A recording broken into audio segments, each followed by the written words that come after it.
comentando, al final hemos decidido centrar este rato que vamos a tener juntas primeramente voy a intentar plantear como algunos elementos básicos de qué plantea el feminismo o determinados feminismos cuando miramos y hacemos una crítica al sistema socioeconómico. Entonces, cuáles son, digamos, los elementos definitorios de una mirada feminista al sistema socioeconómico y qué vemos desde ahí, ¿no? Cuando miramos desde ese sitio, qué crítica hacemos al sistema frente al que nos encontramos.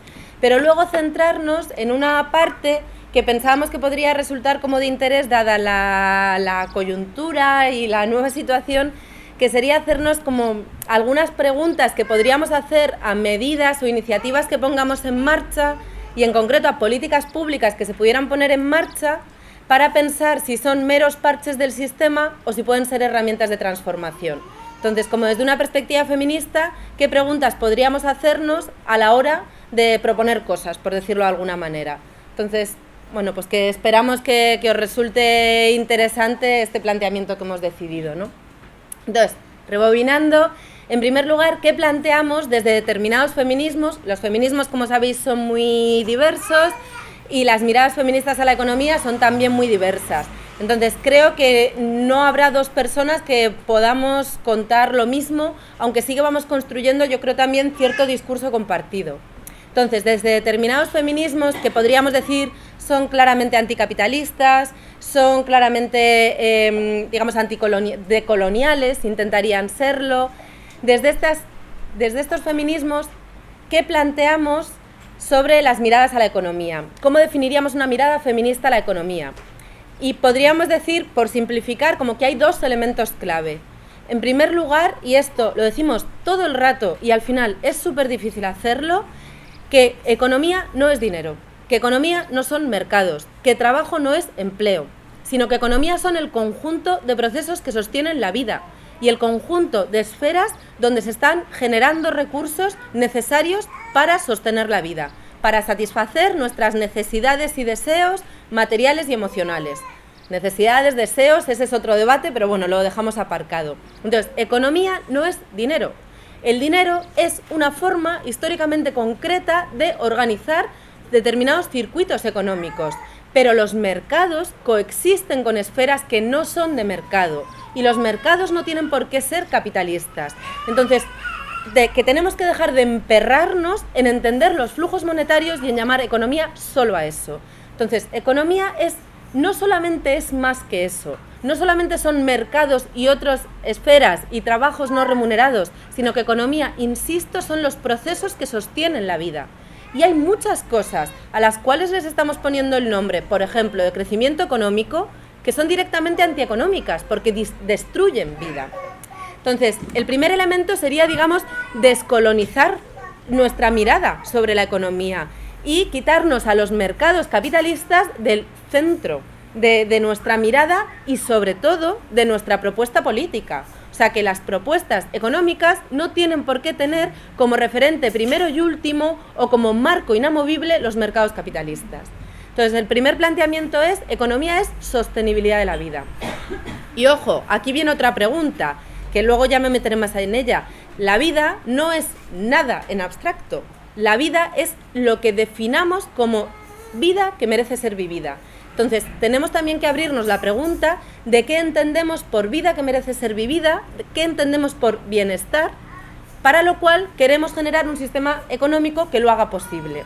Entonces, ¿cuáles son el conjunto de esferas de trabajos y de sujetos que están sosteniendo la vida? ¿Qué prioridad tiene la vida en el sistema económico que tenemos? Que, como diremos a continuación, no es la prioridad, sino que es la base indispensable. ¿Y qué tipo de vida estamos construyendo desde ahí?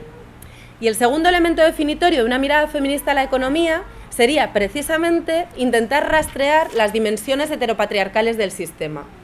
Es decir, por supuesto, intentar ver dónde están mujeres y hombres, cuántos trabajos hacen las mujeres, distintas mujeres, por clase, por raza, por estatus migratorio, qué distintos trabajos hacen los hombres, diferencias salariales, todo eso sí, pero en un sentido más profundo, ¿en qué sentido el sistema económico es heteropatriarcal? Y entre otras cosas, lo que diremos es que la lógica de acumulación de capital es en sí misma heteropatriarcal también. Dicho de otra manera, que el sistema económico al que nos enfrentamos no es el capitalismo, es el capitalismo heteropatriarcal, colonialista, racista, medioambientalmente destructor, es, como decimos, esa cosa escandalosa. Entonces, que lo que tenemos es que intentar entender esa cosa escandalosa y ver cuáles son las dimensiones heteropatriarcales de esa cosa escandalosa. Entonces, estas serían como los dos elementos definitorios de una mirada feminista a la economía. Atreverse a rastrear en qué sentido es heteropatriarcal esta cosa escandalosa, que es muy compleja, y intentar entender cómo se dan los procesos de sostenibilidad de la vida, qué prioridad tiene la vida en el sistema y qué tipo de vida estamos construyendo, descentrando, por tanto, a los mercados. Economía no es el euro, aunque entender el euro nos importa porque nos afecta a la vida, pero nos importa porque nos afecta a la vida, no en sí mismo.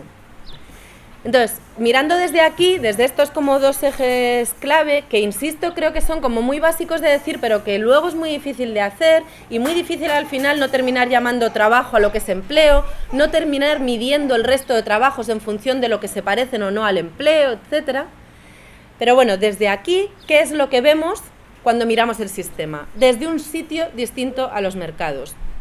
Entonces, lo que vemos es, decimos, un sistema socioeconómico perverso y pervertido, precisamente porque sostener la vida, que debería ser la finalidad última y la motivación primera del sistema socioeconómico, se convierte en cambio, decimos, en el medio para un fin distinto, que es la lógica de acumulación de capital.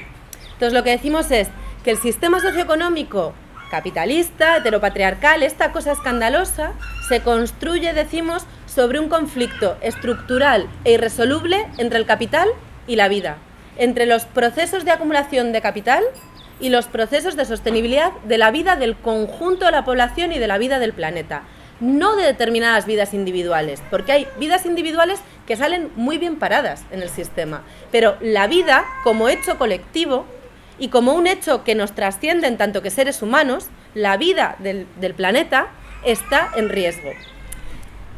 Y decimos también que en momentos, por ejemplo, como en la crisis, esto se ha visto claramente. Tenemos un sistema donde de repente tienes que decidir si desahuciar a gente y rescatar a bancos o dejar que se caigan bancos para rescatar a gente. Y el conflicto salta, se pone encima de la mesa en evidencia. Es decir, en algunos momentos está más acallado, pero en otros se ve explícitamente.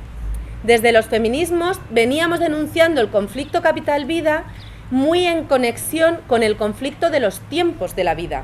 Los tiempos que tienes que dedicar al curro, al mercado laboral, y el tiempo que tienes que dedicar a cuidados o el tiempo que tienes que dedicar a vivir simplemente. Porque además hay una construcción de la idea del trabajo que expulsa la vida. O curras o vives. Entonces, esta es la primera, digamos, la primera perversión, como que el trabajo es algo distinto de la vida. ¿En qué tipo de sistema económico vivimos que construye el trabajo como algo diferente a la vida misma? Entonces, insisto, decimos que hay un conflicto estructural e irresoluble entre el capital y la vida, que a veces parece apaciguarse, que a veces nos lo camuflan y nos intentan decir que no es tal, pero lo que decimos es que al final siempre termina estallando. Entonces, si siempre termina estallando, la pregunta es, como conjunto social, ¿por cuál de los dos procesos apostamos? Si apostamos por facilitar el proceso de acumulación de capital o si apostamos por facilitar el proceso de sostenibilidad de la vida colectiva en conexión con la vida del planeta. Y la respuesta, en el marco del capitalismo, es tautológica, es obvia. La respuesta es que precisamente el capitalismo se define porque impone como prioridad del conjunto social el proceso de acumulación de capital y a él supedita el resto de procesos vitales. Entonces, lo que decimos es que los mercados capitalistas se han puesto en el epicentro de nuestra estructura socioeconómica.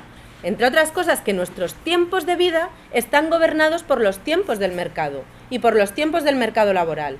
Entonces, que se nos imponen unos ritmos laborales que no están en conexión con las necesidades de la vida, pero son al final a los que nos tenemos que adaptar, ¿no? Entonces, los mercados capitalistas decimos que están en el epicentro. Esto significa decir que el estado del bienestar es precisamente el intento de conciliar lo irreconciliable. Es el intento de generar condiciones de vida dignas para el conjunto social en el marco de un sistema gobernado por la lógica de acumulación de capital. Es decir, la cuadratura del círculo. Y decimos que el estado del bienestar puede, digamos, manejarse en esa tensión y hacer el conflicto capital-vida mucho más agudo, como por ejemplo cuando se dedican a inyectar millonadas en rescatar a bancos haciendo recortes de sanidad y educación y ley de dependencia, etcétera. O puede disminuir la intensidad del conflicto si precisamente las inyecciones se van a sanidad, a educación, etcétera, pero no lo elimina. Esto se conecta con lo que luego diré, que el estado del bienestar no es nuestro horizonte utópico, no es, digamos, nuestro horizonte de lucha. Aunque algunos elementos del estado del bienestar puedan ser una herramienta concreta de lucha, pero no puede ser nunca nuestro horizonte de lucha. Entonces, conflicto capital-vida, el estado del bienestar no lo resuelve, aunque sí que puede modular la intensidad del conflicto. Por tanto, el conflicto sigue. La pregunta es, ¿por cuál de los dos procesos optamos como conjunto social? La respuesta es, hemos optado por los procesos de acumulación. Los mercados capitalistas definen qué se produce, cómo se produce, cuánto se produce, los recursos de tiempo, de energías, de espacio urbano, de espacio no urbano, el conjunto de recursos sociales se ponen a circular bajo esa lógica. Y esto implica decir que ni existe ni puede existir una responsabilidad compartida sobre el proceso de sostenibilidad de la vida, porque la responsabilidad compartida está puesta en garantizar los circuitos de valorización del capital. Y hasta aquí yo creo que tenemos como mucha conexión con, por ejemplo, perspectivas de corte más marxista. Lo que pasa es que desde el feminismo hacemos otra pregunta más allá y decimos, ¿cómo demonios se logra sostener la vida en un sistema que la está atacando y donde la vida no es responsabilidad colectiva? Entonces, nuestra pregunta económica no se queda en saber que los mercados capitalistas están en el centro. Nuestra pregunta económica última, entonces, sería ¿y dónde se resuelve la vida?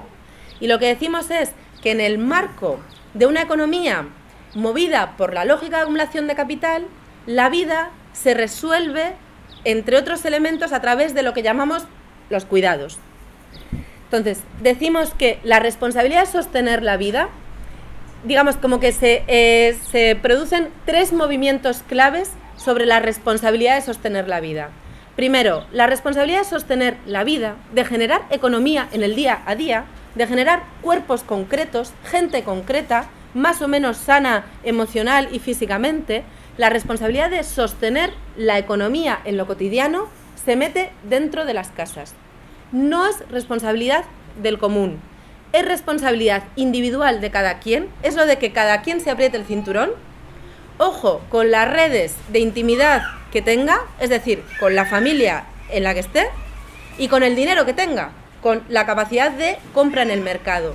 Entonces, la responsabilidad de sostener la vida está, decimos, privatizada, desde la idea de desde la distinción de lo público y lo privado propia del feminismo. No estoy hablando de lo público como propiedad estatal de los medios de acumulación y lo privado como propiedad privada de los medios de producción, sino de el espacio de la política, la economía, lo social y el espacio de la moral, de la casa, de la familia, la religión, etcétera.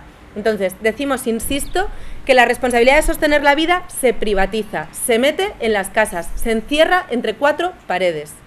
Y las casas, decimos también, entonces decimos desde el feminismo, los hogares son una institución económica fundamental, pero no es que sean una institución económica más, que lo son. Por tanto, cuando discutimos qué hacer con la economía, no podemos discutir solo de qué hacer con las empresas y con las instituciones públicas. Tenemos que discutir también de qué hacer con las casas.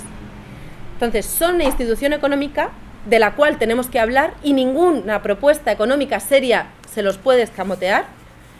Pero además decimos que son una institución económica fundamental porque es la que cierra el ciclo económico. Se desajustan los mercados, el Estado sale al rescate de los mercados y ¿dónde se rescata la vida o se intenta rescatar? En las casas, que es donde se cierra el ciclo económico. Pero decimos además que es que los hogares son una institución heteropatriarcal por excelencia. Entonces, que el sistema que regula la forma de convivencia que tenemos principalmente es el heteropatriarcado. Entonces, en primer lugar decimos que la responsabilidad de sostener la vida se privatiza, Y segundo, decimos que se feminiza. Se feminiza en un triple sentido.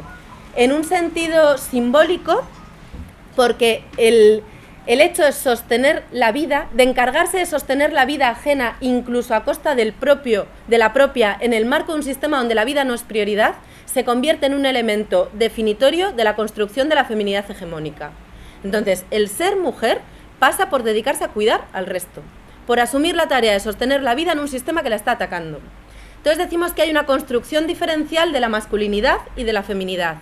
Decimos que la masculinidad hegemónica, y eso, ojo, no significa decir que todos y cada uno de los cuerpos leídos como hombres se adscriban 100% a esto y ninguno de los cuerpos leídos como mujer tenga nada que ver con esto, pero sí que hay concepciones dominantes de la masculinidad y de la feminidad. Decimos, por tanto, que la construcción de la masculinidad hegemónica es una construcción, decimos, de sí para sí, a través de la inserción individual y de éxito en el ámbito del mercado.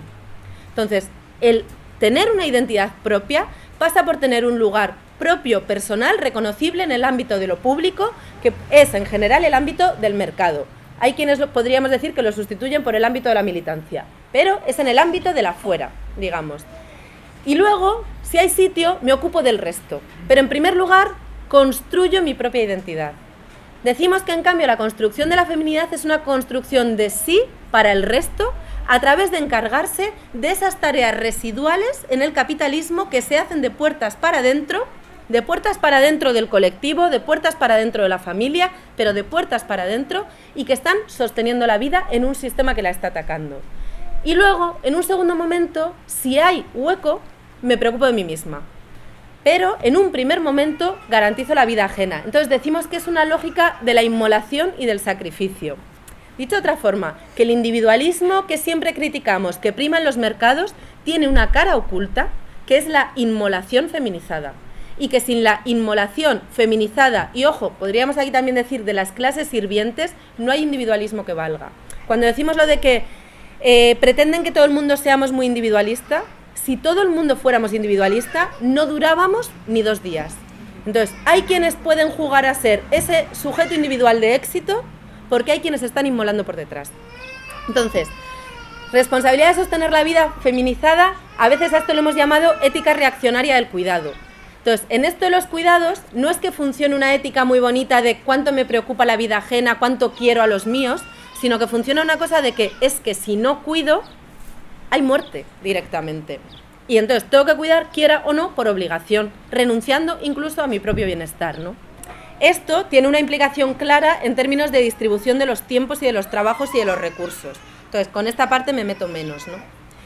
Pero, bueno, entonces, la responsabilidad de sostener la vida se privatiza, se feminiza, porque además, digamos que hay una valoración diferencial de lo que sucede en el ámbito de los mercados, donde se supone que crecemos, nos expandimos y nos desarrollamos, y eso es, digamos, lo positivo frente al hecho de sostener vida que no tiene valor en sí mismo. Y esto decimos que entra dentro de un esquema de pensamiento dicotómico heteropatriarcal, claramente, donde el mundo se divide en 2, o creces o te estancas. Entonces, en el mercado hay crecimiento y fuera del mercado hay estancamiento.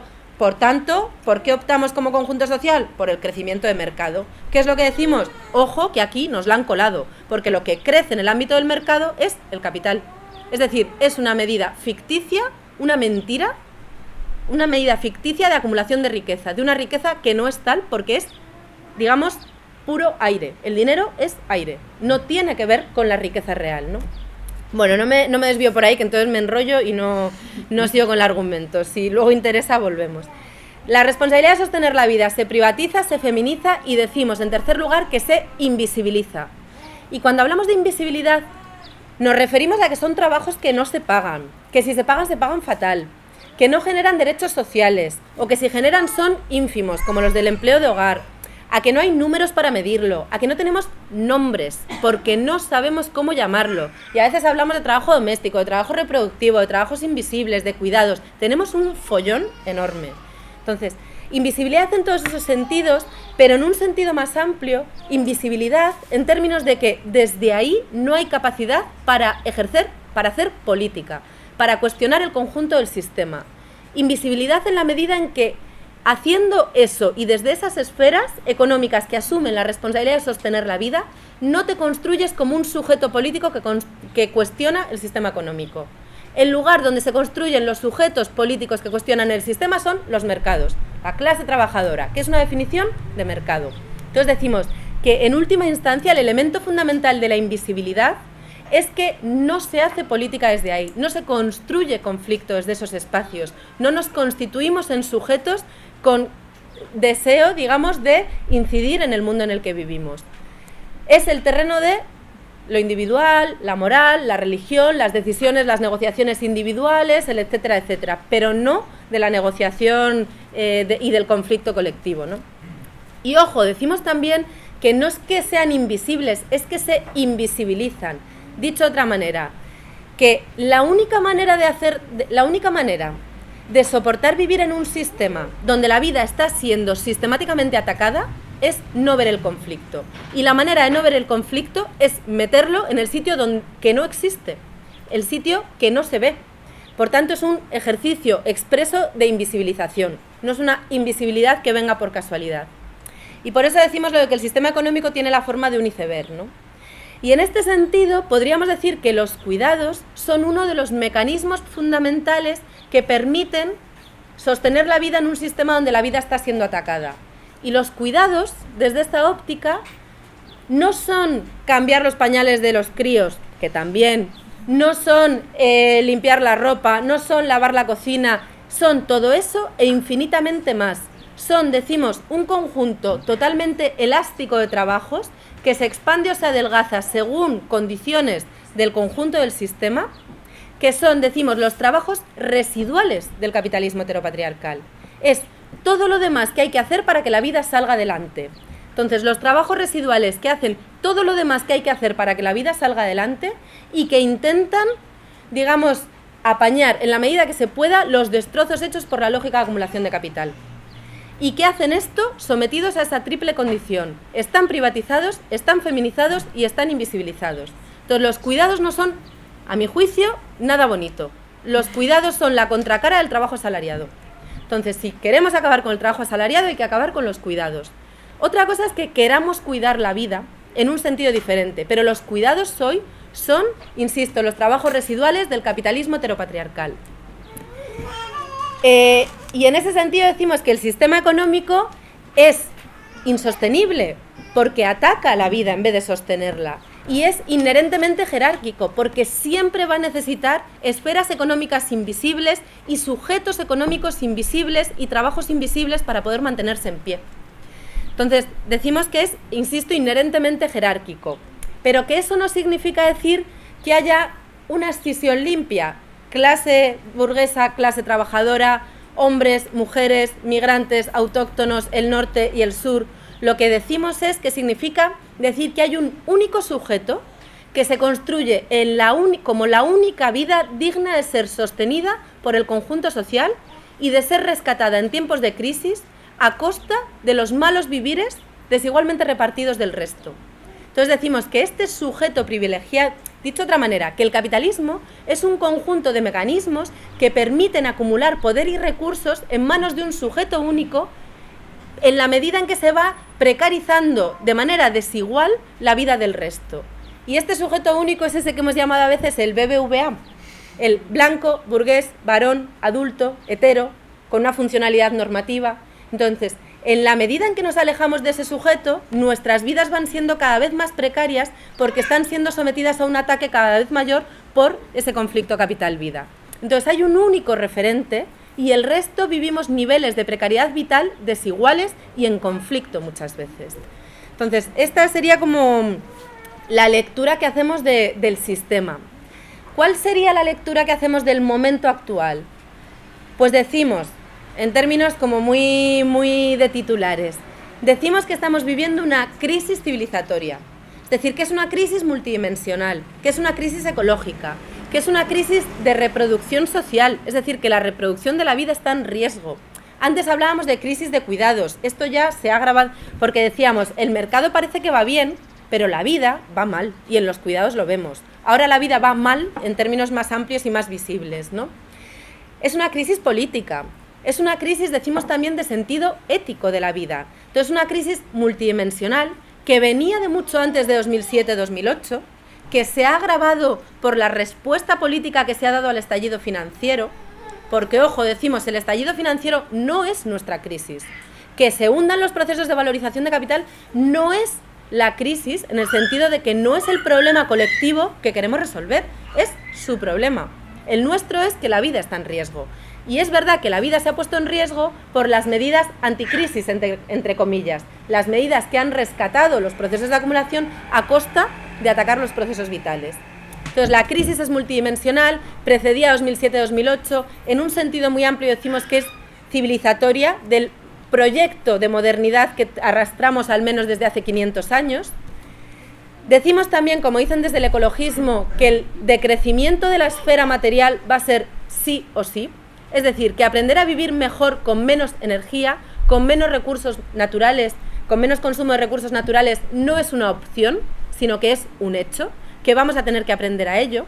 Entonces, digamos que lo que decimos es que el mundo estamos viviendo un proceso de transición, un momento de cambio, donde la pregunta ya no es cómo volver hacia atrás, al mundo del empleo, al mundo del consumo, al mundo del estado del bienestar, porque eso ya no va a volver a ser. Estamos ya caminando hacia otro sitio. Entonces lo que decimos es ¿hacia dónde? Y la cuestión, lo que planteamos es, tenemos que hacernos cargo de la transición. Tenemos que definir colectivamente hacia dónde transitar, porque si no, la transición no significa que vayamos a mejor, sino que podemos ir a lo que llaman desde el ecologismo a los ecofascismos, es decir, la pelea por los recursos naturales y la energía, y a una generalización de los malos vivires intensificados y además a una legitimación de las nuevas formas de malvivir.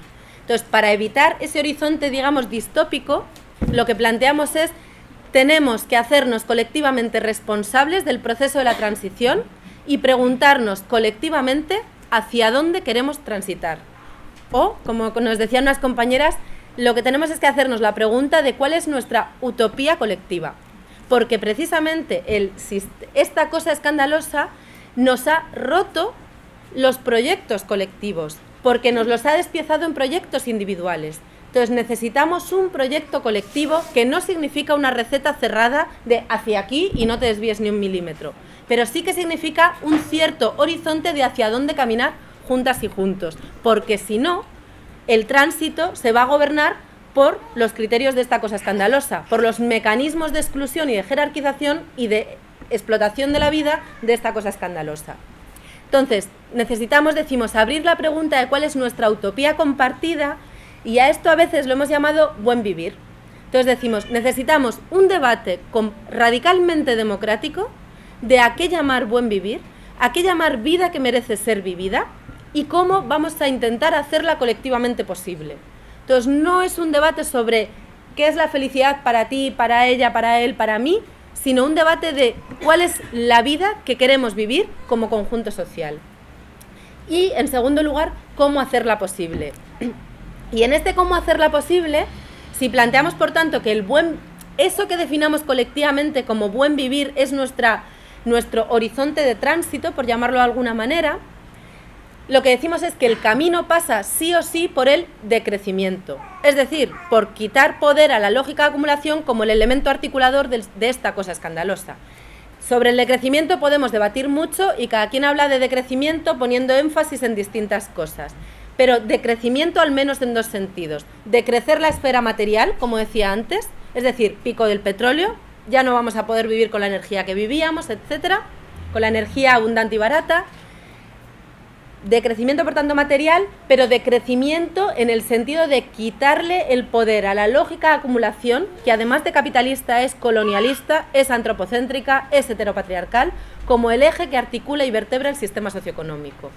Y decimos a veces también decrecimiento ecofeminista, en el sentido no de que el ecologismo y el feminismo encierren el todo de la propuesta, sino que es una manera de intentar referirnos a que necesitamos el diálogo y la confluencia de muchísimas miradas críticas, del conjunto de miradas críticas.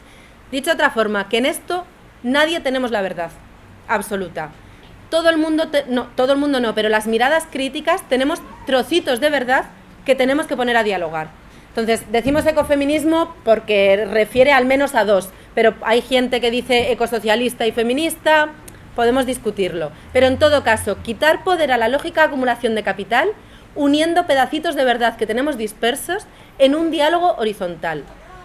Esto significa que desde el feminismo no tenemos la verdad absoluta de las cosas, pero que tampoco la tienen desde el ecologismo, tampoco desde la economía política, tampoco desde el decrecimiento, sino que todo el mundo tenemos que ponernos en un proceso de diálogo y de contagio, decimos, ¿no? Entonces, habiendo llegado ya aquí, voy a pasar a lo de las medidas de transición. Entonces, en este contexto, si el buen vivir lo planteamos como horizonte utópico y el decrecimiento ecofeminista o ecosocialista y feminista y decolonial, o como queramos llamarlo, como el camino, lo que decimos es que necesitamos medidas, yo diría, de resistencia y de transición. Podríamos entender que las medidas de resistencia son aquellas que intentan que la lógica de acumulación de capital no se expanda todavía más de lo que ya está. Porque la lógica de acumulación ha permeado muchísimo y es, digamos, el eje, como decía antes, que articula el sistema, pero no significa que funcione en todos los sitios, ni que domine todas las facetas de nuestra vida, ni todos los espacios geográficos del planeta. Es decir, todavía hay mucho terreno que nos puede comer y tenemos que resistirlo. Y entre otras cosas hay muchas dimensiones de la vida propia que puede comer la lógica de acumulación de capital y que tenemos que resistirnos a ello, ¿no?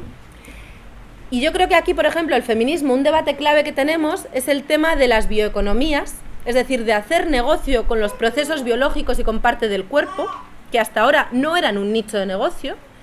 Entonces, ¿qué pensamos sobre eso? Y en concreto, ¿qué pensamos sobre la explosión de las bioeconomías de la reproducción asistida? Y aquí tenemos, yo creo, un debate mogollónico. Y en concreto el tema de los vientres de alquiler y etcétera, que además los últimos días ha empezado a salir en prensa y etcétera.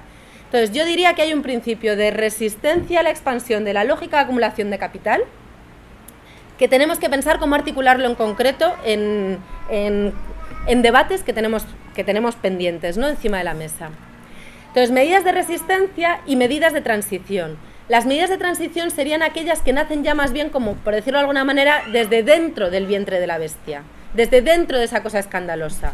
No intentar resistirse a que se expanda, sino cuando ya estás dentro, ¿qué haces? Cuando llegas al Ayuntamiento de Sabadell, ¿qué haces? Porque estás ya ahí. Entonces, las medidas de transición en términos... O sea, lo queríamos plantear como para tener un debate así como de diálogo horizontal y esas cosas que hemos dicho antes, ¿no? Entonces, las medidas de transición, por lanzar, yo plantearía que son medidas que utilizan las herramientas de lo existente, entre otras las del estado del bienestar, sin quedarse constreñidas a esas, es decir, pudiendo imaginar otras herramientas nuevas, también echándole creatividad, pero que no menosprecian. Es decir, se saltan un poco la disyuntiva esa de reforma o revolución, porque desde el punto en el que el mundo ya está en tránsito es que la revolución ya está en marcha. Como decía una amiga, la revolución está en marcha, el problema es que la está haciendo el PP. Entonces, hagámonos...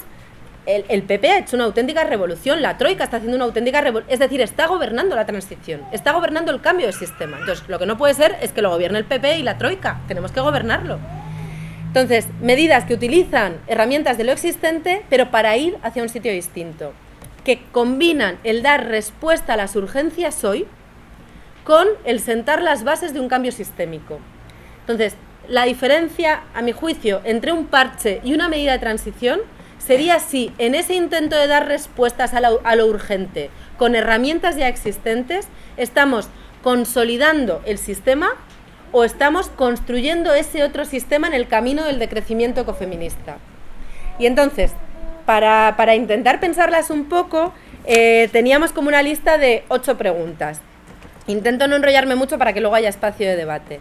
Entonces, preguntas que no son todas las preguntas que podrían hacerse, hay un montón de elementos que se quedan fuera y a lo mejor algunas no merecería la pena hacérselas porque tampoco puede ser que tengamos un listado de 47 preguntas. Pero bueno, yo por empezar el debate lanzo 8. La primera pregunta sería, ¿las medidas, sean políticas públicas o sean iniciativas colectivas que ponemos en marcha, intentan hacerse cargo de la vida? o se olvidan de la vida e intentan hacerse cargo del reparto de la riqueza per se, del reparto del trabajo per se, es decir, se preguntan qué tipo de vida construye el trabajo, se preguntan a qué estamos llamando riqueza y qué vinculación tienen con la vida. Es decir, las medidas se intentan hacer cargo, entienden que de lo que hay que hacerse cargo es de la vida, de intentar sostener la vida y de intentar sostener la vida humana y no humana en ecodependencia y la vida humana en su diversidad. Entonces, no es un paquete único y uniforme que es la vida, sino que el conjunto vital está a su vez construido de un montón de vidas concretas que están interrelacionadas de manera inevitable porque son interdependientes, pero al mismo tiempo son cada una única, son singulares. Entonces, la primera pregunta sería si se hacen cargo de la vida con esta tensión. No es de las vidas concretas de gente, sino de la vida en común, pero entendiendo que a su vez la vida en común está conformada por vidas concretas diversas, con una multiplicidad de diversidades, ¿no? Entonces, la primera pregunta es si son políticas que entienden que se están haciendo cargo de la vida en común y que van construyendo una vida en común. La segunda pregunta, diríamos que es, ¿politizan el debate sobre el buen vivir? Es decir, tenemos aquí dos, digamos, opciones. Dar por buenas los criterios de a qué llamamos bienestar, vinculado al consumo y como mucho algunos derechos sociales asociados al estado del bienestar, pero no más. Tenemos la opción de no preguntarnos por cuáles son las formas de masculinidad y de feminidad que están detrás de aquello a lo que llamamos vida. Tenemos la opción de solidificar la noción de la vida que tenemos o de abrir el debate sobre qué entendemos por vida que merece ser vivida. Entonces, la segunda pregunta es si abren la pregunta de a qué llamar buen vivir. Entonces, están abriendo este debate y están construyendo canales, espacios de debate radicalmente democrático para discutir colectivamente a qué llamamos buen vivir, o dan por hecho, por ejemplo, que una subida de salarios es buena per se. Porque la pregunta sería, ¿una subida de salarios a costa de qué? ¿Qué peso tiene el salario en la vida? Porque ¿qué es a lo que aspiro yo? Aspiro a tener, por ejemplo, cada vez más bienes materiales, aspiro a otro tipo de espacios colectivos. En todos estos debates está la pregunta de a qué llamar buen vivir como conjunto social. Entonces, la pregunta sería si las medidas que ponemos en marcha abren la pregunta sobre a qué llamar buen vivir, generan espacios donde esto se pueda discutir en condiciones de horizontalidad, o nos imponen, por ejemplo, nociones expertas de qué es el bienestar, de qué es la felicidad, de qué es etcétera. Y entendiendo, decimos que cuando discutimos sobre el buen vivir, hay dos criterios éticos a los que no podemos renunciar. Entonces decimos, cuando discutamos colectivamente a qué llamar buen vivir, tiene que ser, en primer lugar, posible para todo el mundo. Si es el buen vivir de una parte de la población a costa del mal vivir del resto, no es buen vivir. Si mi buen vivir pasa, por ejemplo, por el consumo de una cantidad de tecnología que es inviable que todo el mundo acceda a ello, no es buen vivir. Si mi noción de buen vivir pasa por tener mucho éxito en el mercado laboral y por tanto no tener ni un minuto ni para limpiar mi casa ni para cambiar el pañal al niño, sino que necesito que alguien esté haciendo esos trabajos invisibles, tampoco es buen vivir. Entonces, o es posible para todo el mundo o no es buen vivir. Y en segundo lugar, o se reconoce la diversidad de la vida o tampoco es buen vivir. Entonces no puede ser, dicho de otra manera, no estamos hablando de que todo el mundo vayamos vestido con un jersey azul marino, porque eso no reconoce la diversidad vital. Entonces, es un buen vivir que da cabida a la expresión de la diversidad y de la diferencia, de la diversidad sexual, la diversidad de género, la diversidad funcional, la diversidad étnica, la diversidad religiosa. Entonces, es accesible para todo el mundo, pero al mismo tiempo permite expresar la singularidad y la diversidad. Entonces, la pregunta es si las medidas que ponemos en marcha permiten que vayamos discutiendo esto. Dicho de otra manera, no estamos diciendo que primero nos sentamos todos a Badel a discutir qué es buen vivir y luego vemos cómo lo hacemos. Lo que sí que decimos es que, por ejemplo, si ponemos en marcha una herramienta de presupuestos participativos, esta herramienta tiene que incorporar el debate de a qué llamar buen vivir y tiene que hacerlo explícito y tiene que poner sobre la mesa cuáles son los criterios éticos sobre los cuales se rige ese debate. Tercera pregunta, decimos, ¿las medidas que ponemos en marcha van generando mecanismos para lo que llamamos la asunción de responsabilidades asimétricas, para que se entienda. Aquí tenemos de partida el debate de ¿hemos vivido por encima de nuestras posibilidades? Entonces, lo que decíamos desde el feminismo, compañeras feministas, es que nos enfrentamos como a dos discursos que no nos sirven. Por supuesto, el de la troika, etcétera, de todo el mundo hemos vivido por encima de nuestras posibilidades, por tanto, todo el mundo tenemos que pagar y apretarnos el cinturón. Entonces, una mirada culpabilizadora que en última instancia lo que intenta es que haya un proceso de distribución de recursos cada vez más desigual. Entonces, por supuesto, esa mirada no nos vale, pero tampoco nos vale la mirada de todo ha sido culpa de los bancos que son muy malos. ¿Qué pasa? ¿Que es que aquí no hemos querido especular con la vivienda? ¿Que la gente que el juego nos lo han impuesto y no tiene nada que ver con nosotras? ¿Que no tenemos ninguna capacidad de agencia? ¿Que somos meras víctimas de un macrosistema? Entonces decimos que no nos vale esta dicotomía de víctimas o culpables, que necesitamos reconocer los márgenes de agencia que tenemos y lo que decimos la construcción de subjetividades cómplices. Entonces, nos construimos como sujetos cómplices con el sistema. Para empezar, construimos formas de masculinidad y de feminidad cómplices con un sistema capitalista. Entonces, que esto hay que reconocerlo y hay que reconocer las responsabilidades que cada quien jugamos en esta cosa escandalosa y que hay que hacerse cargo de esa responsabilidad. Pero decimos que la responsabilidad es asimétrica, porque por supuesto no es la misma responsabilidad de botín que la responsabilidad de quien ha especulado con una segunda vivienda, que la responsabilidad de quien se ha hipotecado a 35 años para comprarse un piso de 70 metros cuadrados, entonces que no son lo mismo las responsabilidades, pero sí hay responsabilidades. Entonces habrá algunas que sean criminales y tengan que pagarse en términos, por supuesto, de expropiación de bienes, de cárcel, de lo que sea. Habrá otras que pasen porque hacerse cargo de tu responsabilidad implica que te vas a hacer cargo de repensar tu vida y de hacerte un sujeto activo del cambio y de la transformación. Entonces, que no puedes esperar que el cambio te lo hagan de fuera, sino que tú tienes que ser agente activo del cambio, igual que hemos sido agentes activos de que lleguemos a donde estamos, ¿no? Entonces, pero todo esto, lo que decimos es que no lo podemos vivir de una manera radicalmente individual, porque ahí no hay manera de salir, digamos, del atolladero, sino que tenemos que establecer mecanismos colectivos para identificar las responsabilidades que hemos tenido y hacernos cargo de ellas. Esta sería la tercera pregunta.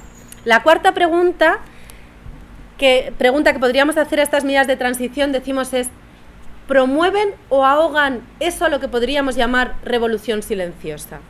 Entonces, con esta idea de revolución silenciosa nos referimos a que los cambios no se tienen que dar solo fuera en las grandes estructuras, que los cambios no tienen que ser solo, por ejemplo, en si queremos o no una banca pública, o en la derogación de la reforma laboral, o en una auditoría de la deuda, que sí, pero también tiene que ser una transformación de las relaciones de cotidianidad, de las relaciones interpersonales, de nuestra propia subjetividad, de lo que aspiramos vitalmente, y que esta transformación micro es a lo que llamamos revolución silenciosa. Y aquí creemos que los feminismos han sido un agente muy activo de construir revoluciones silenciosas. Que más allá de que pidas una ley del aborto, tiene que haber el deseo y, digamos, la capacidad expresa de las mujeres de decir mi cuerpo es mío. Y el poder decir mi cuerpo es mío es una revolución silenciosa que va más allá de que exista o deje de existir una ley. Entonces, el problema a veces cuando ponemos mucho énfasis en lo institucional es que ahogamos estos procesos de revolución silenciosa. Entonces, ¿los ahogamos o los promovemos? ¿Los damos aire o los menospreciamos como esas cositas que no son realmente la política de verdad? La quinta pregunta sería si revierten el rol del Estado. Y aquí vuelvo a lo de antes del estado del bienestar. Decimos que el estado del bienestar en última instancia garantiza el proceso de acumulación y que tenemos que darle la vuelta a esto. Y hay mecanismos para darle la vuelta a esto, no para solucionar el conflicto, porque digamos es estructural, decíamos, pero sí para intentar aminorarlo. Y el Estado tiene mecanismos de regulación de mercados, de precios máximos y de precios mínimos, de privatizaciones o no privatizaciones, de definir determinados sectores, por ejemplo, como sectores donde no puede entrar el ánimo de lucro. Antes existía la idea de los monopolios públicos sobre sectores estratégicos. Cosas imprescindibles para el buen vivir no podían estar en manos del lucro individual. ¿Recuperamos esa idea o no. Entonces, hay mecanismos de regulación de mercados, hay mecanismos de redistribución. Y al hablar de redistribución significa decir que en una sociedad capitalista la distribución de los recursos per se es siempre regresiva. Va a tender a acumular más en quien ya tiene más. Lo que podemos hacer en un segundo momento es intentar revertir ese proceso. Es decir, no podemos garantizar una distribución equitativa de recursos, pero sí intentar incidir en una redistribución que dé más a quien está peor, digamos, que redistribuya del BBVA al conjunto social. Entonces, primer mecanismo, regulación de mercados. Segundo, mecanismos de redistribución, y aquí entran, por supuesto, sistema impositivo, entra el tema de subvenciones, entra reforma fiscal, etcétera. Y en tercer lugar, otro papel que puede y debe jugar el Estado es, decimos, hacerse directamente cargo de determinadas dimensiones del bienestar, que históricamente han sido la salud, la educación y la garantía de ingresos. Pero querríamos que fuera también, por ejemplo, la atención a la dependencia, o queremos que sea la vivienda, o queremos que sea el transporte público. Entonces, que el Estado se haga cargo de determinadas dimensiones. Entonces, hay que revertir el papel del Estado, sabiendo que el estado del bienestar no es nuestro horizonte. En sexto lugar, la pregunta es si estamos construyendo una responsabilidad compartida en sostener la vida. Dicho de otra manera, si estamos desfeminizando y desprivatizando la responsabilidad de sostener la vida. Y esto implica, a su vez, dos movimientos. Por un lado decimos, quitar poder y recursos a la lógica de acumulación de capital. Por ejemplo, revertir el proceso de privatizaciones, claramente. Por ejemplo, expropiar la vivienda vacía. Por ejemplo, una reducción drástica de la jornada laboral. Eso es quitar poder y recursos a la lógica del capital. Y hay un montón de medidas que podemos hacer. La pregunta siguiente es, ¿qué hacemos con la base invisible del iceberg? Y en esta base invisible yo creo que tenemos debate dentro del feminismo, pero podríamos decir que hay como, a su vez, dos movimientos fundamentales a los cuales pueden colaborar nuestras iniciativas. Y voy a ir acabando porque si no, no va a quedar ni una neurona para el debate. Primero, democratizar los hogares. Es decir, necesitamos avanzar hacia un reparto radicalmente equitativo de trabajos y recursos dentro de las casas.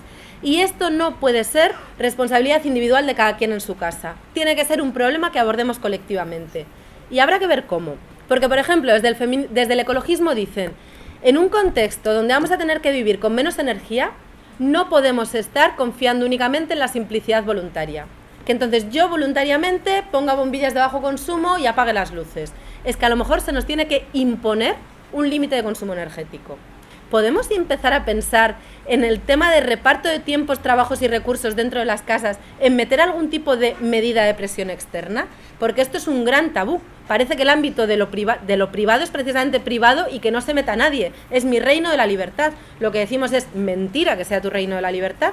Es un reino profundamente atravesado por normas heteropatriarcales, por las estructuras capitalistas. Entonces, vamos a incidir ahí. Democratizar los hogares pasa también por reconocer las formas múltiples y diversas de hogar que existen, que hogar no es familia nuclear. Entonces, no solo por reconocerlas, sino por fomentarlas. Y, por ejemplo, esto a nivel de servicios públicos, de servicios sociales, es crucial. ¿Estamos respondiendo a la diversidad de formas de organización de la vida o tenemos la familia nuclear metida entre ceja y ceja? Porque suele estar aquí metida en los programas de empleo, en programas de alimento, por ejemplo, etcétera. Entonces, democratizar los hogares y socializar los cuidados, o algo así podríamos decir. Que decimos que aquí, insisto, creo que tenemos debate, pero habría una parte que tiene que ver con, hay muchas cosas que se hacen en las casas que tienen que salir fuera de las casas. En concreto, las que son de atención a los momentos de la vida donde la vida es más vulnerable. Infancia, situaciones de dependencia asociadas a edad, diversidad funcional. El generar autonomía para la diversidad funcional no puede ser una responsabilidad de las casas, tiene que salir fuera. Entonces hay muchas cosas que se hacen dentro que tienen que ser responsabilidad colectiva. Pero ojo, hay muchas cosas que en cuanto podemos echamos fuera y que tendríamos que volver a hacer. Entonces no puede ser que quien pueda permitírselo no tenga que limpiar nunca su ropa o no tenga que limpiar nunca su váter. Tenemos que retener en nuestras manos las labores que nos recuerdan lo que cuesta sostener la vida, lo que cuesta sostener un cuerpo. Entonces, hay tareas que tienen que volver dentro de las casas y que tienen que convertirse, yo diría, en un límite, por ejemplo, a la hora de cuánto tiempo puedo dedicar al mercado, cuánto puedo dedicar al ocio, cuánto a la militancia, podré, una vez resuelva determinadas tareas, ¿no? Y esto no significa decir que cada quien haga lo suyo. Es decir, no significa decir que yo me tenga que hacer la comida y no se la haga nadie más, porque necesitamos construir formas compartidas y simétricas de reparto de estas tareas de gestión y sostenimiento cotidiano de la vida y de los cuerpos. Pero no puede ser algo que derivemos al empleo de hogar, por ejemplo, a tu compañera de piso, a tu madre, a quien sea. Entonces, labores fuera, labores dentro. Y en última instancia, fuera, la responsabilidad misma de sostener la vida. Entonces, esto sería el sentido último. Me quedan ya 2 preguntas y las hago rápido. La 7ª pregunta sería si construyen puentes entre lo público. Ojo, lo público no entendido como el Estado burocrático mastodóntico, como la institución tal como la conocemos hoy, sino como, digamos, una nueva idea de lo público que podamos construir. Si se construyen puentes entre lo público, lo común, comunitario, bienes comunes, como queramos llamarlo, procomún, etcétera, y la autogestión. Entonces, estos 3 ámbitos que muchas veces los vemos como antagónicos, como en competencia entre sí, lo público, lo común, la autogestión, hay que construir puentes entre ellos. Entonces, si nuestras iniciativas están construyéndolos o están, digamos, pensándose como antagónicas.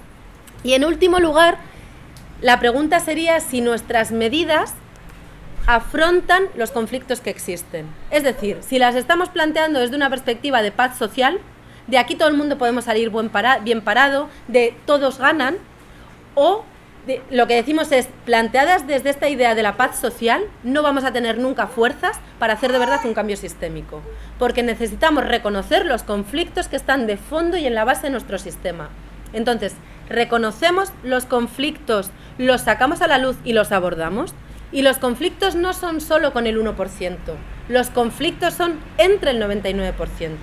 O reconocemos los conflictos de carácter heteropatriarcal, o reconocemos los conflictos que tenemos por el estatus de ciudadanía, o reconocemos los conflictos, o no podremos, primero, ni coger una posición de verdad de fuerza, segundo, no podremos, digamos, avanzar hacia esa noción de un buen vivir compartido, ¿no? Entonces, la última pregunta sería si se reconocen los conflictos. Hago solo el listado para que quede. En primer lugar, si se hacen cargo de la vida. En segundo lugar, si abren el debate sobre el buen vivir. En tercer lugar, si se hacen cargo de las responsabilidades asimétricas. Cuarto, si ahogan la revolución silenciosa. Quinto, si revierten el rol del Estado. Sexto, si se construye una responsabilidad colectiva sobre el buen vivir. Séptimo, si se construyen puentes entre distintas iniciativas. Y octavo y último, y ya sí que acabo, si se visibilizan y se afrontan los conflictos o si se intenta imponer una idea de paz social, ¿no? Entonces, bueno, a ver si podemos debatir ahora un poquito. Gracias.